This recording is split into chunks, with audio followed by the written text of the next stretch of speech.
let me ask you, what does poor quality in your organization cost you? What does that mean on the other side of the house? Because we've probably heard of maybe Toyota, Lean, 5S, root cause, but they've been on the manufacturing side. So what does that mean for us, for those of us who either are in a manufacturing organization but we're not on the manufacturing floor, or we're in an organization that really doesn't gear towards manufacturing? And I'm going to tell you that while many of these are based off of manufacturing, so when I begin talking about where they started and what the story is behind them, I'm going to use more manufacturing examples because that's where they started. But at the same time, we're going to talk about the fact that many of these can be implemented right in our organization from every level on down.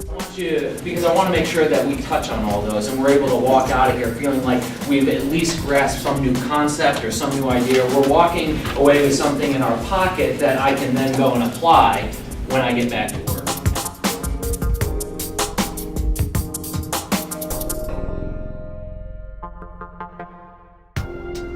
Critical piece for every organization looking to move from good to great is that you have to have the right people in the right seats, on the right bus, and that bus better be heading in the right direction, okay? So I want to ask you, when you think about your bus or your organization, do you have the right people in the right seats? This one is involvement. The next one is engagement, and then we get to empowerment. Okay, those are all levels that we give to different people in terms of the type of autonomy we give them. And many times this is kind of a buzzword. We want to empower people. We want to just let them go and do their own thing, sink or swim, or we are committed to our employees, so we empower them. What we don't realize is that there are actually these that come before it. So we don't necessarily, or shouldn't necessarily, go right to empowerment. I asked you earlier on, what was the cost of quality in your organization? How much does it cost you to have quality in your organization? I'm also going to throw this question out to you for you to think about. I guarantee you that if you began to look at all the different ways you waste time, waste material, waste revenue, that if you were to begin to eliminate the waste, you'd find that the cost of quality is actually free.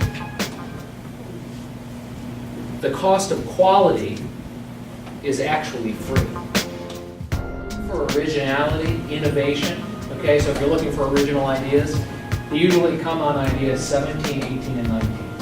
Okay, so if you begin to write down a sheet of paper and talk about ideas on how to solve that problem, everything leading up to 17, 18, and 19 will be something that somebody's already thought of. So if you're really looking for innovation on how to implement these different components, it's going to come later on. So it will take commitment to the idea. You got to know what you're trying to reach for first before you institute. Every company, whether it's manufacturing or not, when they've instituted some type of high efficiency system or high production system, it's because they do have something they're trying to reach. They recognize that high performance systems are about quality and efficiency, and in the end will save them money.